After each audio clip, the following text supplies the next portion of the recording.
Road పక్కనే అనారోగ్యంతో కదల్లేని స్థితిలో ఉండేవారిని చూసినా ఎవరికి వారు తమ మానాన తాము వెళ్లిపోతుంటారు. కొందరికి అలా మనసొప్పదు. నిస్సహాయులకు అండగా నిలబడాలనే భావనతో స్పందిస్తారు. అలాంటి ఓ ఘటన వివరాలు ఇలా ఉన్నాయి.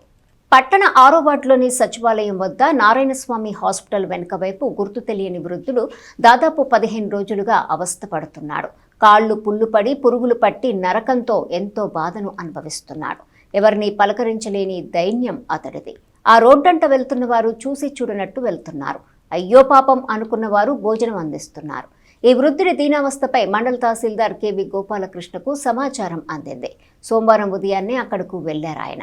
ఆ వృద్ధుని చూశాక ఆయన మనసు వికలమైంది. తక్షణ వైద్య సహాయం కోసం తెనాలి ప్రభుత్వ వైద్యశాలకి తరలించమని హెల్పింగ్ సోల్జర్స్ సంస్థ ప్రతినిధి షేక్ ఇనాయతుల్లాకు సూచించారు. దీంతో ఆ వృద్ధుణ్ణి ప్రభుత్వ వైద్యశాలకు తరలించారు. ఈ కార్యక్రమంలో హెల్పింగ్ సోల్జర్స్ ఇనాయతుల్లాతో పాటు టీం శ్రీకాంత్, సాజిద్, సాయి చరణ్ తేజ పాల్గొన్నారు. అందరికీ నమస్కారం.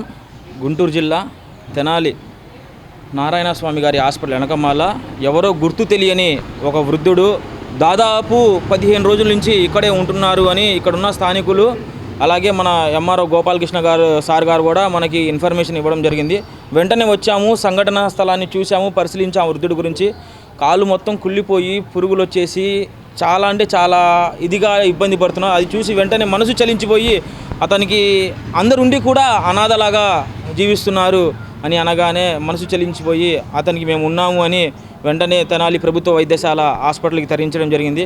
అక్కడికి తీసుకెళ్ళాం. దాని తర్వాత ట్రీట్మెంట్ అనేది ఏంటనేది డాక్టర్ గారితో మాట్లాడి, అలాగే అధికారులతో కూడా ఒకసారి మాట్లాడి వాళ్ళ బంధువుల్ని కానీ, వాళ్ళ కుటుంబ సభ్యుల్ని కానీ, వాళ్ళ పిల్లల్ని కానీ పిలిపించి దీని గురించి ఒక కౌన్సిలింగ్ అనేది సార్ల చేత ఇప్పించి అతనికి కావాల్సిన ట్రీట్మెంట్ అనేది అందించడం జరుగుతుంది.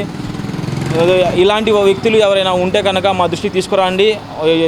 ఎవరు అనాథలు కాదు, మన వాళ్ళు అని సొంతంగా మనం ముందుకొచ్చి వాళ్ళకి సహాయం చేస్తున్నాము.